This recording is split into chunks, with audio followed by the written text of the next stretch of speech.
I'm delighted to be here because I haven't gotten to do the trade game in a really long time, and it's one of my favorite things that we do.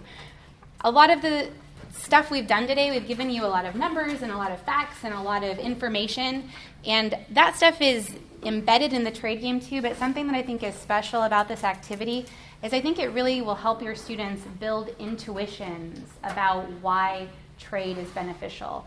I think that's actually a really hard thing to do. You can give them information and maybe they remember that information, but if you can also give them intuitions about how markets operate in the world, then they can apply that to lots of different things, even if they don't remember one specific fact that you tried to give them. So I think this is a great one for building intuition, so it's a good one to do sort of early in a semester or early in a unit because it's going to help them have a real experience to build on as we give them more information.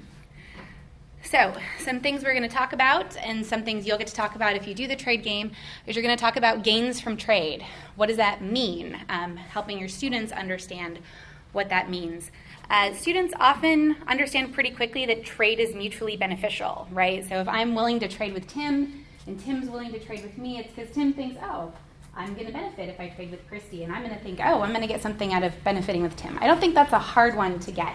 Most of them have enough experiences that should be pretty easy. I think the things that are a little harder are that trade creates wealth or trade creates value, right? That like there's something new there that wasn't there before. I think that's a little harder, and we're going to talk about how you can help them understand that. Also that the size of the market matters. I think this is a little bit harder, right? Because they have to understand a couple concepts to start to understand those intuitions as well. A few reasons you should be very glad you stayed. This game is also very simple. Some of the activities that we have require more work on your part. This one, aside from having the materials, requires very little effort. It's versatile. You can make it very simple. You can make it very complicated.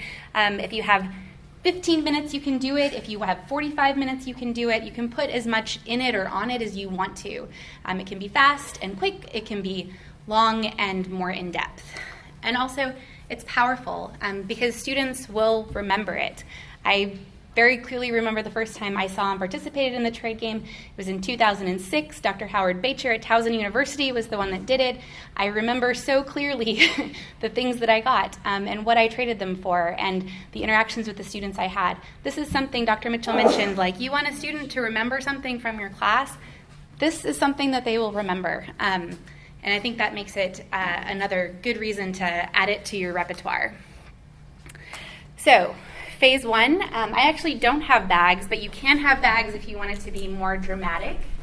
But I am going to pass out items. And if you'll see in the back, Tara has a whole bunch of kits that are all ready for you and that you can take with you to try this game. Some of the items are not quite as amazing as the ones that you're getting out of my bag, but the idea and the principles behind them are the same.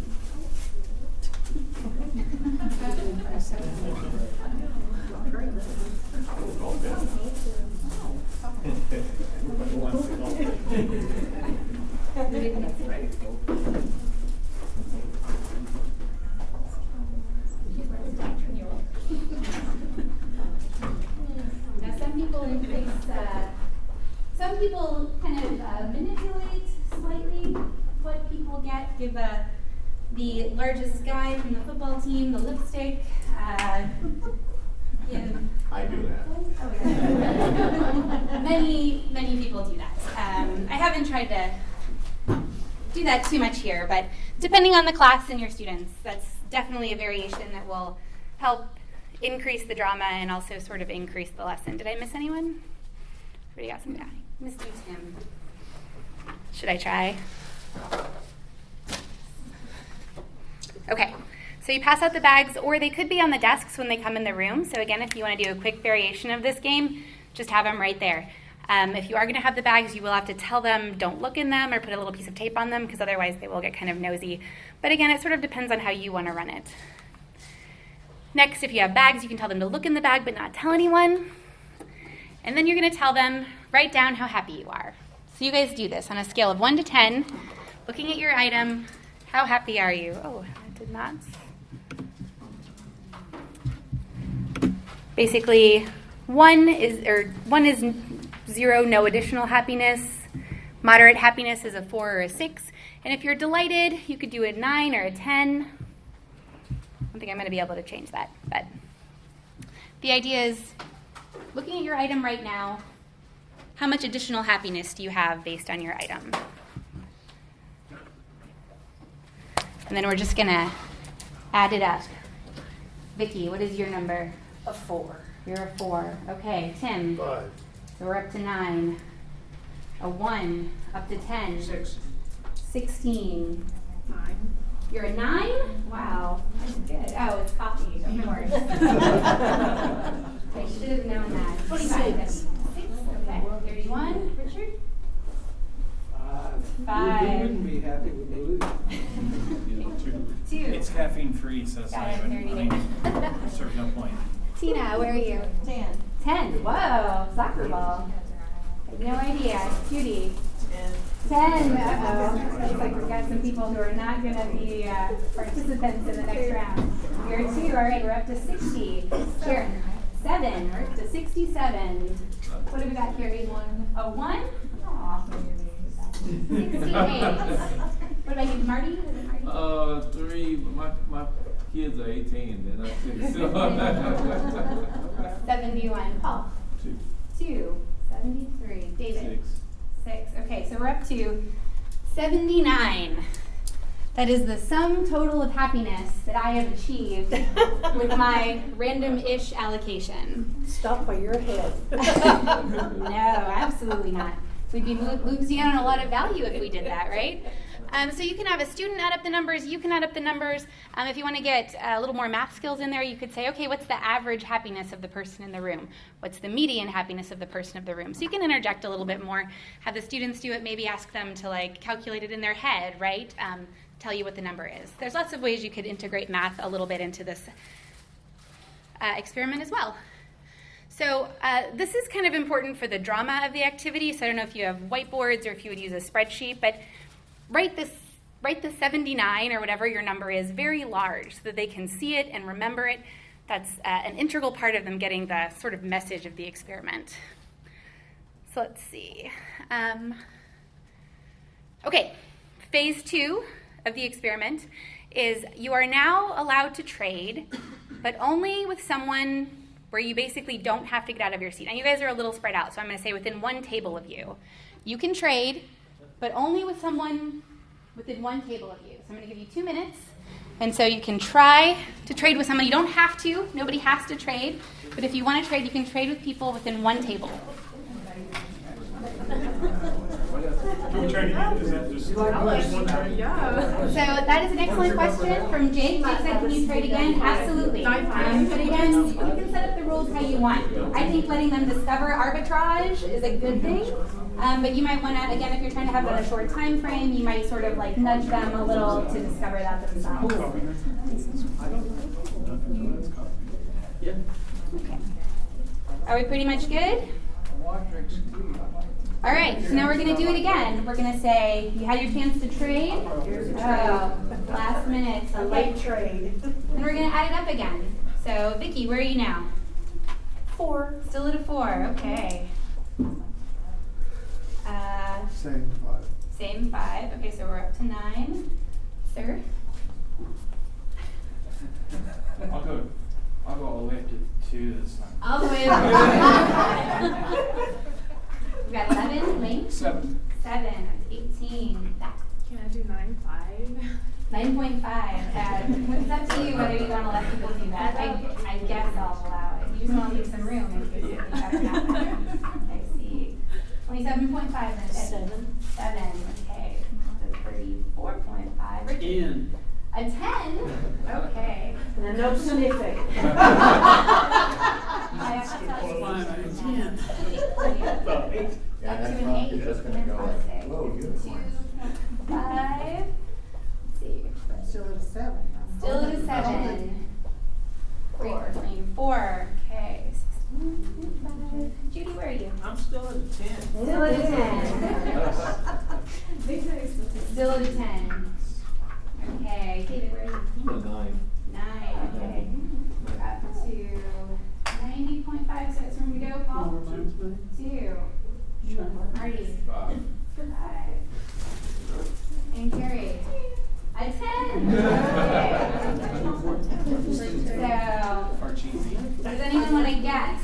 what our new number is. We were 79 last round. What do you think? Where are we now? 89.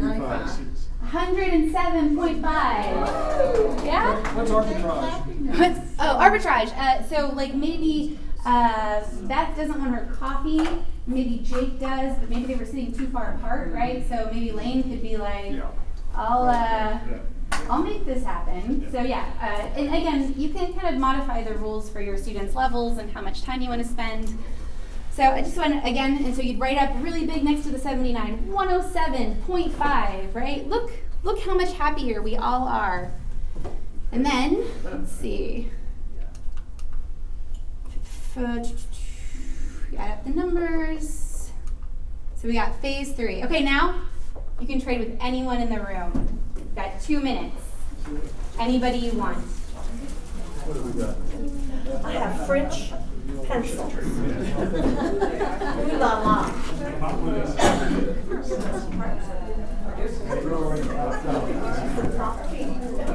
Now we've gone up. Now we've gone up. You think they'd be happy over the screen? We've got an advertiser here. French pencil. Trying to get more than a 10 in the back. They can get up, walk around, sell a little bit. Remember, you can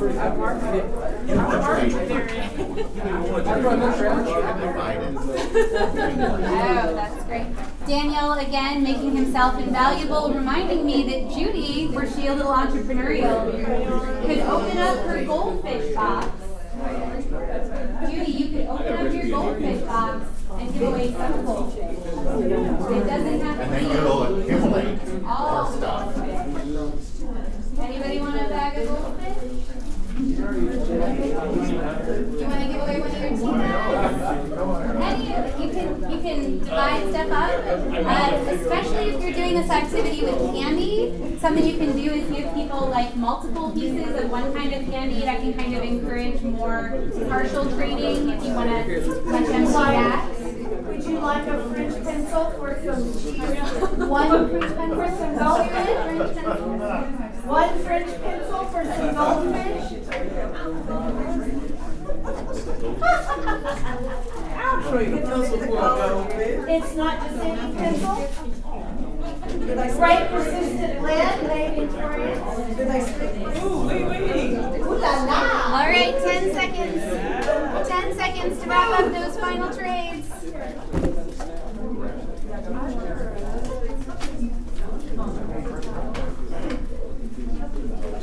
And again, you can give them more or less time, more or less restrictions.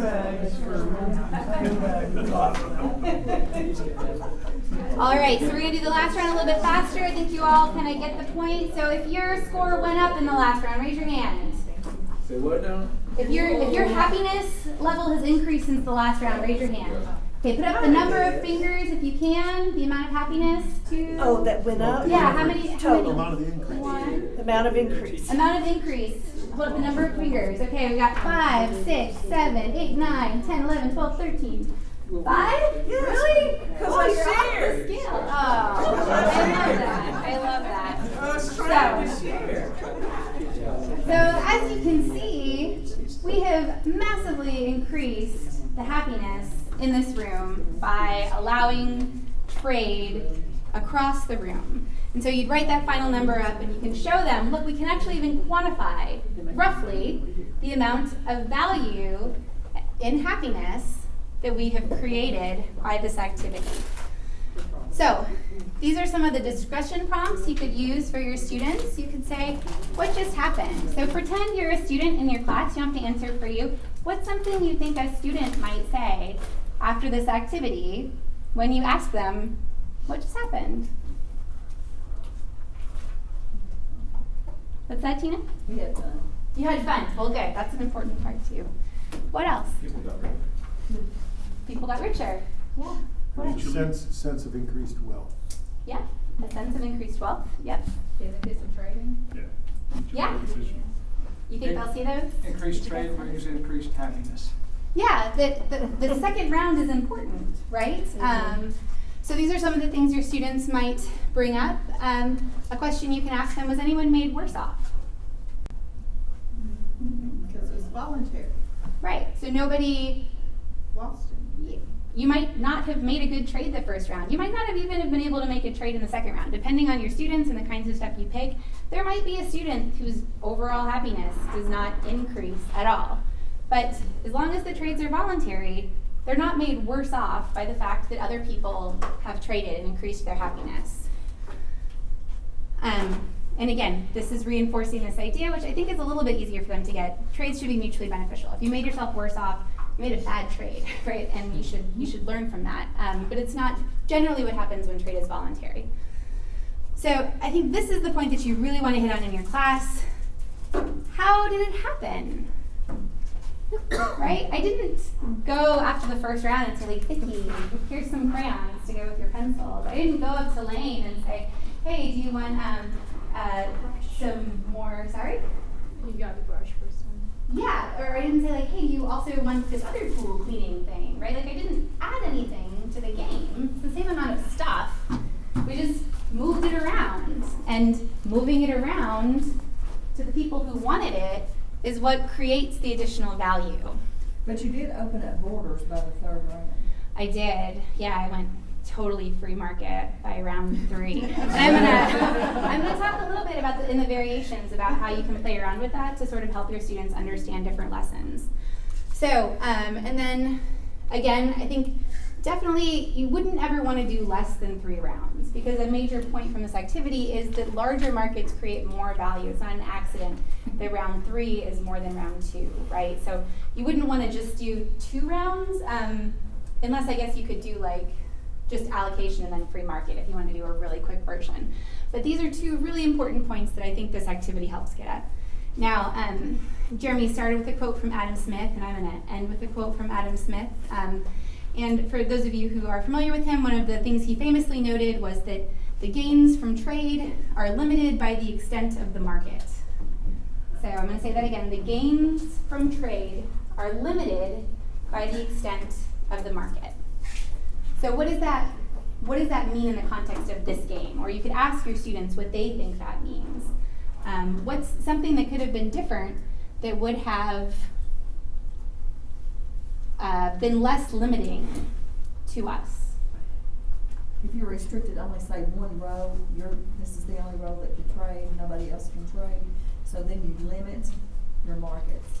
Yep, and we could have had an even freer market if there were like 20 people in the room next door doing the same game. If I could have brought them in and let you trade with them, there would have been even greater gains, right? That more markets and more people increase that potential. So, these are also some questions if you want to spend more time with your students, some ways you can dig deeper. I think some bright students are going to ask these questions. So you're going to have to think about, like, occasionally you can do this game and someone actually does say they're worse off, right? And why might a student say I'm worse off? Because they're jerk. What? I mean, maybe, but there's a non-jerk way that you can say I was getting into the envy factor. Yeah. Is that because we have bad attitudes, we sit back and say, he got more than me. Neither one of us deserved anything. But he got more than me, so I'm angry. Yeah. That's because I'm a jerk. Well, I don't know if I mean, you might be a jerk, but I don't know if that's because you're a jerk. I do think that, like, students can, both jerks and not jerks, ask this question and say, look, like, there's all this stuff that other people have, and I didn't get any of that cool stuff. If you do this game long enough, a question like that will arise. And the way I usually handle those questions in that situation is I say, if I have the time, this is a great sort of teaching moment, right? I'll say, I want everybody to spend a minute writing down what they think is a good response to someone who says, I'm worse off because they have cool stuff and I see it now. I didn't even know that that was a possibility. And then you can have a classroom discussion with students who have really thought a little bit about this issue. I think you can do this with what about inequality, right? If you have a bunch of students who are like, hey, we got the crappy stuff at the beginning, and all these other students are way happier, you increase your total happiness, but now we're no better off and they're way better off. If you do this game long enough, like, students are going to ask you these questions, and I think it can be a great teaching moment to say, spend a minute, write down how you would respond to someone who had this question, and then have a really open conversation about it. Don't dismiss these concerns. students who are asking these are well-intentioned. There might be a jerk, but even if there's a jerk, there might be a well-intentioned student with that exact same question. So take those concerns seriously. And then I think you can also talk about trade prohibitions, and there are tons of variations you could do on this, right? You could say girls can only trade with girls. You could say people on this side of the room are only allowed to trade with people on this side of the room. If you wanted to sort of, if you'd already had Dr. Kalulu's talk, you could say, look at where your shirt was made. Look around, figure out where was your shirt made. You can only trade with people who had their shirts made in the same place that your shirt was made, or near to that, right? So you could bring in some lessons from some of the other modules as well. And then the last question I like to ask them at the end is, could the teacher have distributed the items more successfully? I might have been able to get better than 79 on my first distribution. I've talked to a couple of you today. I might have known what your interests were. If I knew Marty only had older children, I probably wouldn't have given him Parcheesi, right? But for some of you, I have no idea. Do you like caffeine? Do you not like caffeine? Do you genuinely think that I, even with my best of intentions, could have gotten a better allocation of resources than we did by the final round? Maybe if you sold that. If I had an auction, right? Yeah, maybe I could have gotten a better allocation if I'd been an auctioneer. But certainly just on my own, without any other information, it would be very difficult for me to allocate those goods as well as you guys did, having all of the knowledge of yourself and your own interests and abilities and what your children will like. I can't possibly know all that. So I think you can also make some good points about the dangers of centralized planning and information problems, if you're talking about that in other places. So let's see, how am I getting on time? I'm getting close, so I'll go fast. These are related concepts you can talk about. What about transaction costs? It took time to do that. You could think about artificial versus natural trade barriers. So something like it's really hard to get across the water to trade with that person versus the government has instituted a tariff on that item, right? There's natural trade barriers, there's artificial trade barriers. You could use this game to talk about that with your students. So there's a lot of stuff that could kind of go into on there. Again, these are variations. One thing that's really fun is you can tell them that you have 2 minutes for the final round, and 1 minute in, stop them and say, now I'm instituting a barrier. And they will get mad at you, right? So make sure you have time to deal with that, because that expectation, not being able to plan, perhaps if Judy had been trying to arbitrage a bag of goldfish for a pencil and she was mid-trade, she'd be like, what did you, I had it all set up, right? And you ruined my beautiful deal because now Judy can't trade with Vicki anymore because, boom, trade barriers. So there's lots of ways that you can vary it. You can also do more or less focus on students' math skills. So if you are also teaching mathematics, or if you know teachers who are teaching mathematics who might be interested in this, I'd be happy to talk more about how you can integrate some more of those kinds of activities into this game. So how do you integrate black markets? Oh, so the black markets, if you have a large enough class, and if they have enough time, and if you institute a trade barrier, students may naturally discover that they can have black markets, right? I'm just one teacher. I'm over here talking to Tim, and I don't know, Jake and Lane over there are like, she told us we couldn't trade with each other because our shirts aren't manufactured in the same country, but is she gonna notice, right? I think students will, given enough time and a certain combination of students, that can be discovered.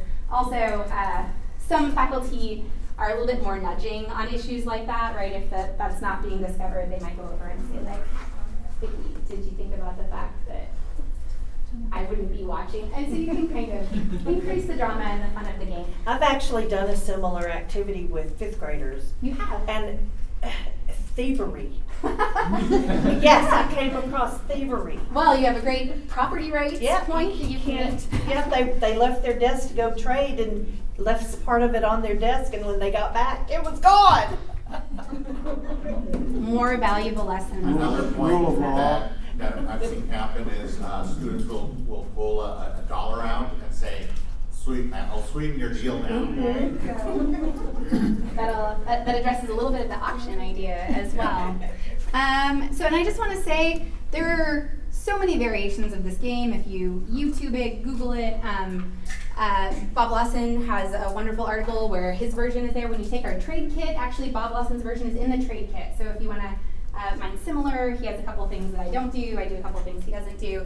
Foundation for Teaching Economics has one. Again, Howie Bacher, my first time trade game. Thank you, Howie. And also, now you. This game is very versatile. Figure out what you want your students to be thinking about, and you can very easily modify the game to do that. I'll just say the prep work is very easy. You don't need to have it be like stuff as cool as the stuff that you just got. You can do it with stickers, you can do it with candy, you can do it with classroom privileges. I even have a faculty member who he would literally just cut stuff out of like a circular, like the Best Buy one. And a student would get a laptop, another student would get a camera. You can do it with pictures, they'll get it. It's fun to have more things, but you don't have to do it that way. And I think the points can be reached just as well. So let's see.